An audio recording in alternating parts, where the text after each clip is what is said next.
this up. I got my cube. I've got the parallel lines here. And this red line right here is now my measuring line. That's what we were talking about earlier. So that's kind of important. It's as if the cube went all the way to the picture plane. So now, notice I've moved these way up here so I have more space between these so they won't all overlap. And this is kind of important too. Keep these, the picture plane and the horizon line, oops, sorry, ground line, more or less close together, and you'll get less distortion as well.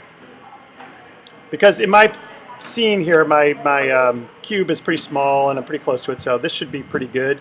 And then also I've drawn in my center line of vision, which is this red line. And it's important to kind of keep the cube more or less centered within that, because the further off I go from my center line of vision, the more distortion I get. And in this case, I'm going to actually draw my cone of vision as well. And because this thing has measurements on it, and what I said last time, 30 degrees on either side. So let's go this way first. So right, there's 45. Oh, so take that back. 60, somewhere around in there.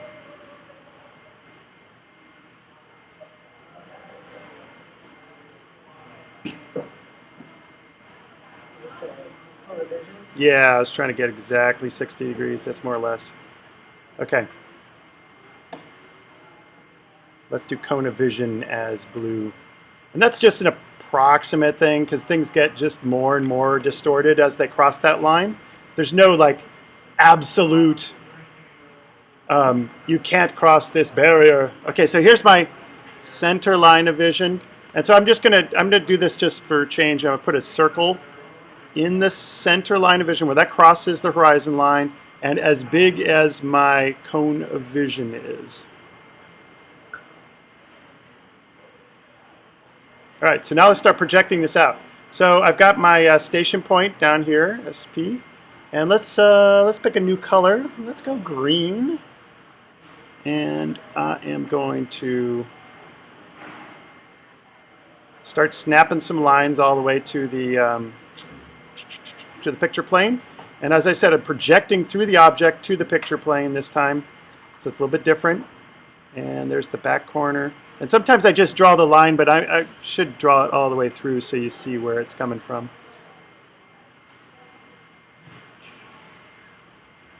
And the front corner.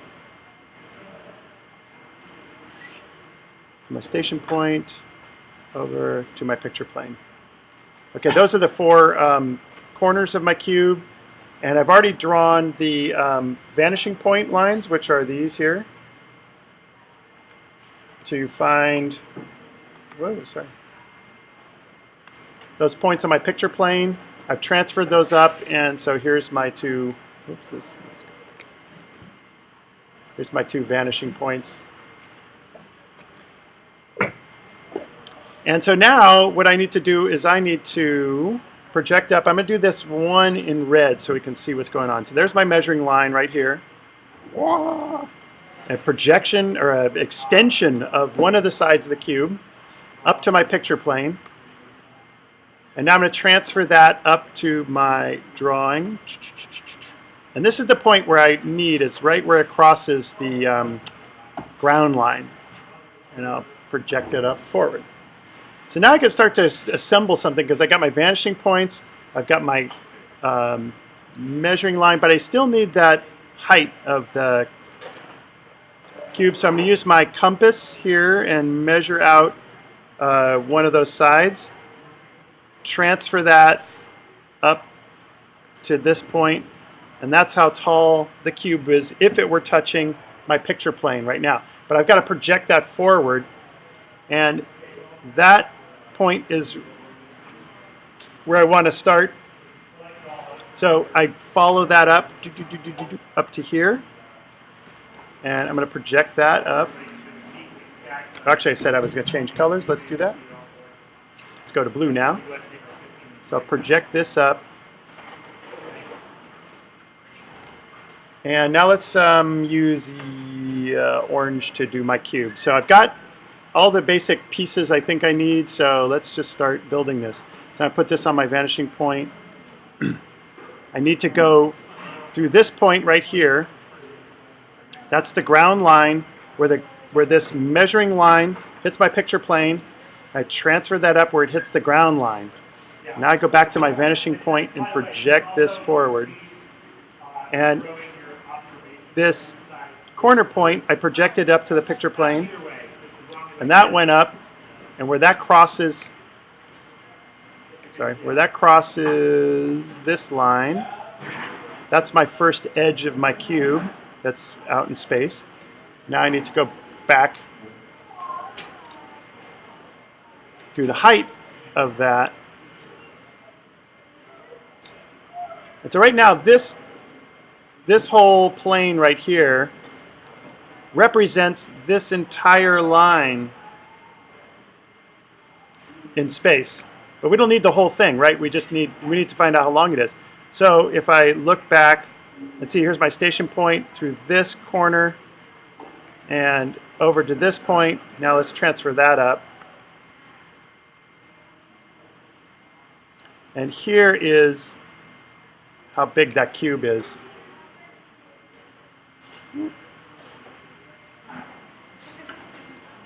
But let me do that again. So I erased that, but I want to give a hint. Okay, so there's one side of the cube. That's this side of the cube. Now I got to do the other one. This point right here connects over to here. So I project that up. And that's going to represent the back side of the cube, and I've got my vanishing point already. So let's use that. Vanishing point and to this corner, up to this line, and I'll just kind of, and then from the top corner up to that line, that would continue off, and then let's go through this back corner, lighter, and through this back upper corner. And now I'm going to switch these around, go from this vanishing point. So I hope you're all with me so far. I'm just basically projecting the cube first so I can start projecting my shadows on it. All right, so this is one of those situations where I can check this back corner. I've got these intersections, so this back corner should just go up through here. But also, it should line up with here, this projection of this back corner up to the picture plane, and it does perfectly. So this is all good. All right, so now I'm going to make a new layer for my shadows. So I got my cube, and let's zoom in a little bit closer now, and let's start with the light source. So I'll go to a nice lovely blue, and like I said, I want to kind of predetermine where I want the light to be. So in this case, I want the light to go off that way and be about that long of a shadow and kind of go over here and do something. So it's kind of more or less like that. So I'm going to do this a little more accurately though. But as I was saying, I'm going to go backwards and project upward from there, downward from here. So I can pick some point where my light source is going to be, and I'll go about right here. So sunlight? Now this is going to be a light pole, incandescent light on like a string pole. All right, so I just did that pretty rough, so let's now go clean that up. And I guess blue's still good. Let's just go a little bit darker. So I need a base. I need a height. And there's my actual light pole. Now I'm going to turn those off and reproject those properly. Show.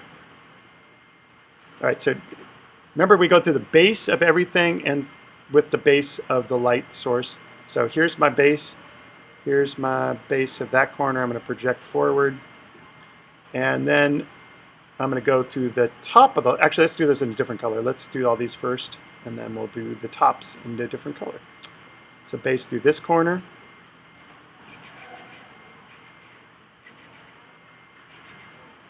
And through this back corner. And you can see where this is lining up pretty close to this edge. That might cause a little problems, but And where's my last corner is here. And all the way to the flagpole. Okay, so there's the light from the base to all the base. Let's choose a different color, like I said. But kind of a burnt ochre. Maybe more like burnt sienna. How about that? All right, so now I'm going to go from the top of my my light pole through the top of all these flagpoles. So here's the beginning of this one, project that down, and right here. And this happens every once in a while. I make the lines a little too short, but I can pretty much guess where that was supposed to be.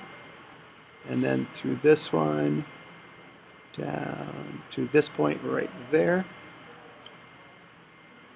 And through that one. Oops. Right there. So I'm mentally going backwards and tracing out.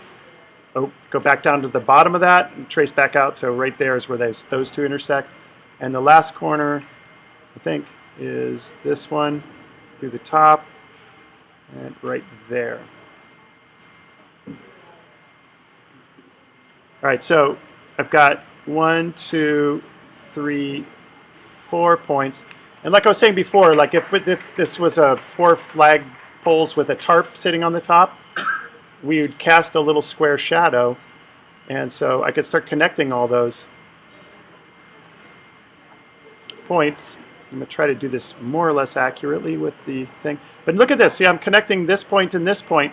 But look, if I keep on going, it goes to the vanishing point. And that's what I was saying, is these on certain sides of the shadows that are cast by edges that go back to the vanishing point, they also go to that same vanishing point because they're going to be parallel. And parallel lines converge to a vanishing point. And then same with this backside here. Those two should go, if I connect these 2 points. Oh, that one's a little bit off. Let's go out here. Not too far off, but see, if I'm using both of those, I can average in between. And now I know that that's another one of my shadow lines. And then these two are connected, so those 2 points got to be connected, right? And those will also go to the other vanishing point because that's representing a side that vanishes to that same vanishing point. So go down to this point and that point.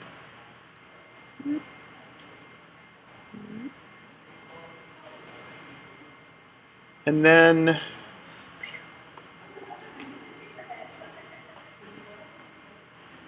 I can connect these two across, but in reality, this edge of this flagpole is casting this whole shadow of this side. So I can actually start to fill this in. And let's do this. I'm going to pick a new color.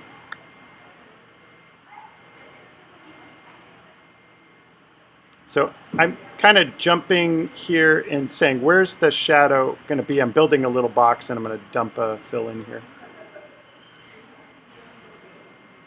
I think that's going to work. Dump a fill. There we go. Okay, so there's the shadow of this box from a point light source with the base over here and light source up there. All good. Now I'm going to turn this layer off. And that one. And let's do the, I'm going to just do one more because I don't want this to get too long. I'll do the parallel sunlight version. And let's pick a purple color. All right, so this is the kind of the quick and dirty method. This is just where you go, the sunlight is directly above the picture plane, and it's casting perfectly horizontal lines off of all of these corners. And now I just pick a degree, an angle. And so it doesn't matter what it is, I just got to be consistent. So let's pick a relatively longest shadow. So now I got all the pinks, and let's go to red. I go from the top of all these flagpoles to the top of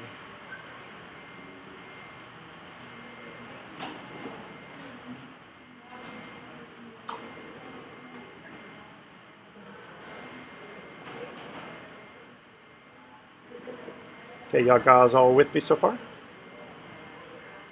Okay, close that out. Now I can start connecting these dots again, and this time I'm just gonna, where's my cheater thing here? Just snap these, that to that, that to that. And that gives me the shadow, and then I know, again, these are going off horizontally from here, and in this case, I'm just going up to the visible part of the shadow. It does go behind the box, but this is the only part I want right now. Let's fill this in. Okay, there's the cheater sunlight shadow with the sunlight directly above, casting a shadow. And let's stop that for a second. So do you have